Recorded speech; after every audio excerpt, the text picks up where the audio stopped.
welcome to my vegan kitchen. So today we're gonna make a meal that is chic but cheap. I'm gonna show you how to do a meal that looks fancy without the fancy price. So come on, let's do it.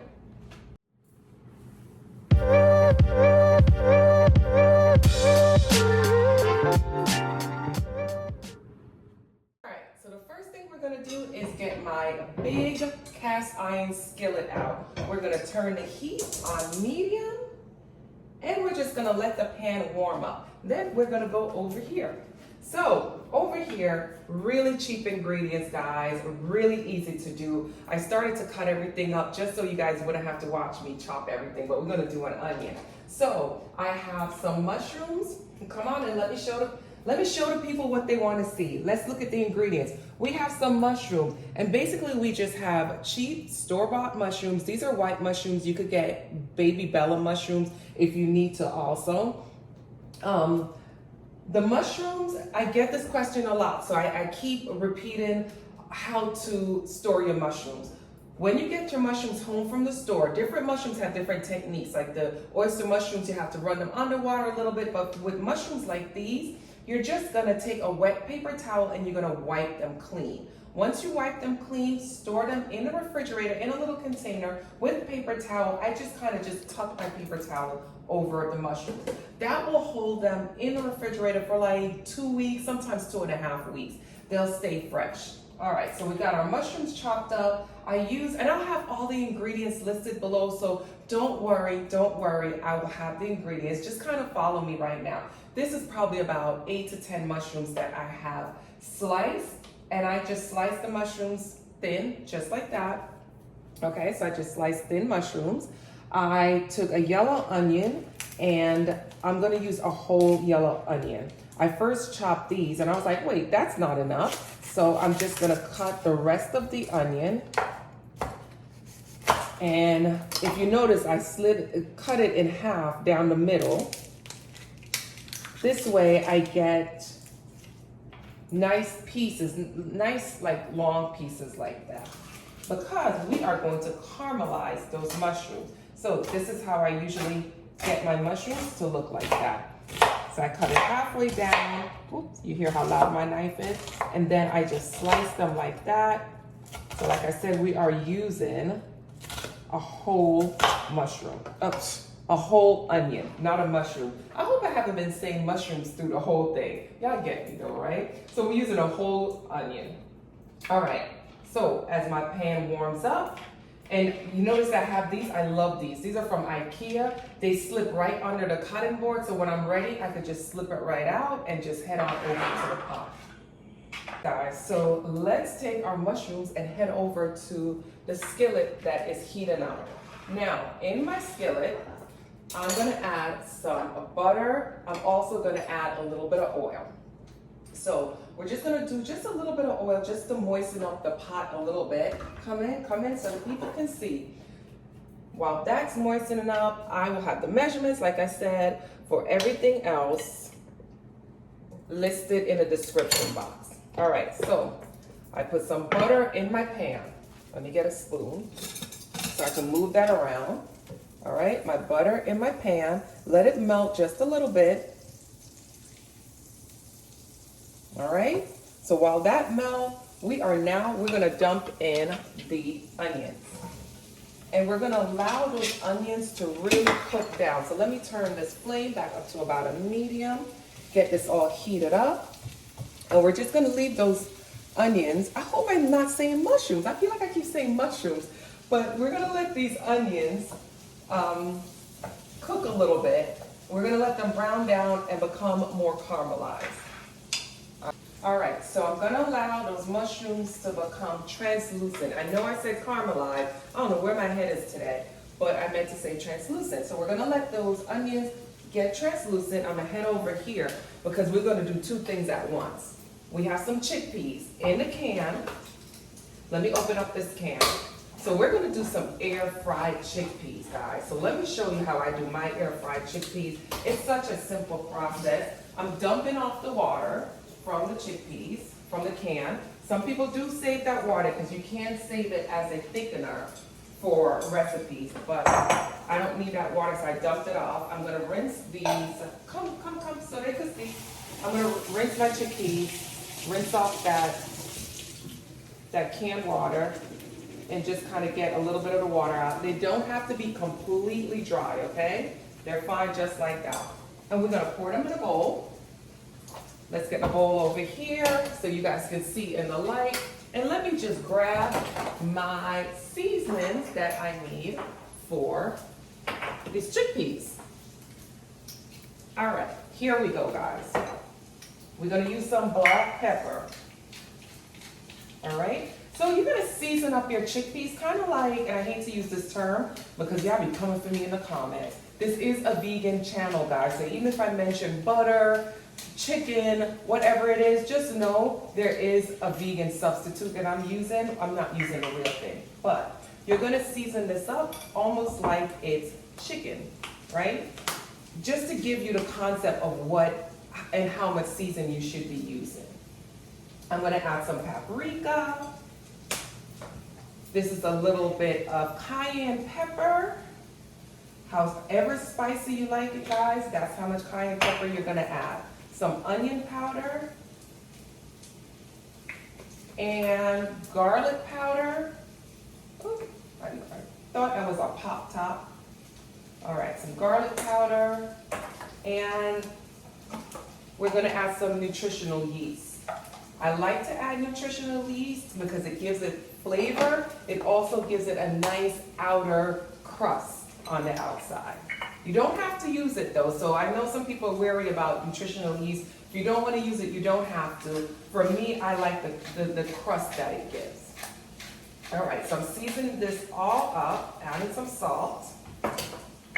Let me get a spoon. And I like to do the dry mix first. So here it is. This is my dry seasoning. This is what it should look like. Okay, guys? Now I'm gonna add a little oil to that. So we're just gonna add a drizzle of oil. Because if I say just a drizzle, I'd have to stop a little sooner. So we do a little drizzle of oil, and now look how moisturized they are, like beautiful, beautiful skin. Look at that. All right, so now let's take the chickpeas and we're going over to the air fryer. But on my way to the air fryer, let's take a look at these onions. Come in, come in. I think the onions are ready. Yes, see, some of them got a little brown. That's great. The rest are translucent. It is time to add the mushrooms. And we have them all sliced, so we're just gonna dump them right in. And we're gonna leave that and allow the mushrooms to cook down. So you could leave it unopened, or you can close the pot if you'd like those mushrooms to kind of sweat out a little faster. I'm gonna close my pot, and I'm just gonna turn it down to a medium low. Not completely low, not completely medium, because you saw those onions got a little tan on the edges. We don't want to burn them. So I'm just going to put it in the middle of medium and low. All right, so we're going to our air fryer. And I am grabbing air fryer liners. Guys, it's really important that you line those air fryers because they do come with a non-stick insert inside there, and you don't want to place your food directly on that. We don't want any toxins to be transferred to our food. I'm gonna dump my chickpeas. Let me grab my spoon. I've got my spoon over here. Dump my chickpeas in. I like to get all the seasoned juices that's in there and spread out my chickpeas so they can cook evenly. All right, and we're gonna pop that in the air fryer. You could come close so they can see. I feel like they feel like they're far away. So come on in.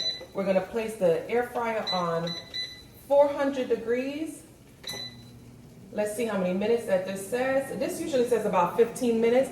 Normally it takes about 8 to 10 minutes to cook. So we'll come back and check on that air fryer, okay? But let's let that cook a little bit. I'm gonna clean up and then we're gonna check on those mushrooms. All right, guys, let's check on these mushrooms and onions. Come in, come in. This is beautiful, beautiful. This is what you want it to look like, guys.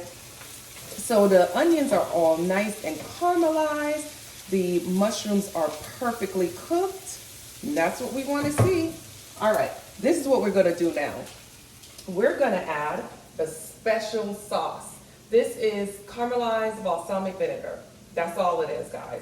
Now, I've got this one from Trader Joe's. See if you can find this in your local grocery store. It should not be very hard to find. If you can't find it, let me turn this down while I talk. If you can't find it, what you could do is just take balsamic vinegar and just boil it down till it becomes thick like a sauce, and that's exactly what this is. That's all it is. All right, come on in, but you don't want to do it in the pot with the onions. Do it in a separate pot and then add it to your onion and mushroom mixture. But come in, because you guys gotta see. All I'm gonna do is take this balsamic glaze, this drizzle, whatever Trader Joe's wants to call it, and I just squeeze some in there. I'm just gonna mix it all together. Look at that. Oh, Lord, I'm gonna turn this off because this already is caramelized, so I don't want it to burn. I'm gonna add a little bit of black pepper to it. You don't have to add salt because the balsamic vinegar is kind of salty, but I do like to add a little bit of black pepper. That's it, guys. It's done. It's done. And while the onions and mushroom was cooking, the chickpeas were cooking, and that's done. So everything is done. So guess what we're gonna do now? I'm gonna plate it up and we're gonna taste it. And the rice is done too. This is the quickest meal ever. When I tell you, you could come home and make this and people think like you was in the kitchen doing like a whole bunch of mess, and you wasn't. This literally cooked in probably 20 minutes. Let me plate it up so we could taste it. Okay, so I got my rice, and let's just place that. You see how quickly that fell out? Let's place that in our plate, okay? Now I'm gonna grab this. I'm gonna take it over here to the pot and just, let me show you guys. Come close, come close. This tastes like the best steak dinner you could ever have. So for those of you who are transitioning, and guys, just so you know, I used to eat meat before. Like I wasn't born vegan. So I know what good food tastes like. I just can't eat meat, and I choose not to eat meat. It's just not good for my health. But that means I know what meat tastes like. This right here tastes like you went to a fancy restaurant and had this really good steak dinner, and those caramelized onions is what they put on it normally, right? So we got that, and then we're gonna take our air fried chickpeas, and we're just gonna place that right on top, just like that. Look at that. We're just gonna place it. Then we're gonna really fancy it up, and we're gonna take them scallions that we always use and just place it right on top. Look how fancy that thing look. That thing look like you're in a 5-star restaurant. But the taste is really what's important. No matter what it look like, is what it tastes like. And like I said, this meal, my family be asking for it like it's some fancy meal. But let's taste it. Ooh, it's a little hot, as it always is, right? But I'm gonna try to get some of the chickpeas and some of the mushrooms. Ooh, all right, guys, let's taste it. I'm taking too long. I know y'all waiting. All right.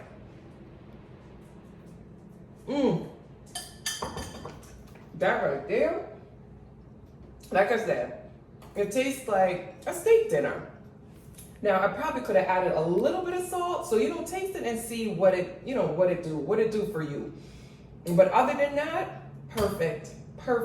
The chickpeas gives it texture, so you're not just eating just the mushrooms and the onions. The chickpeas also gives it protein. So that's where you're gonna get your protein from in this dish. Now, you don't have to use rice, especially if you guys are on like a special diet. You don't have to use rice. You could use quinoa. You could even put this on baked potato, baked sweet American potato, or you could do it on a Korean sweet baked potato. But this meal right here, you gotta try it. It's quick, easy, delicious, and cheap. What more could you ask for? Thanks, guys, for joining me in my vegan kitchen. Go ahead and subscribe if you haven't done so already. I have videos coming out every single week. Click that little bell to make sure that you get the notifications when the videos come out. Thanks again, guys, for joining me in my vegan kitchen. I'm gonna finish this meal. Bye, guys.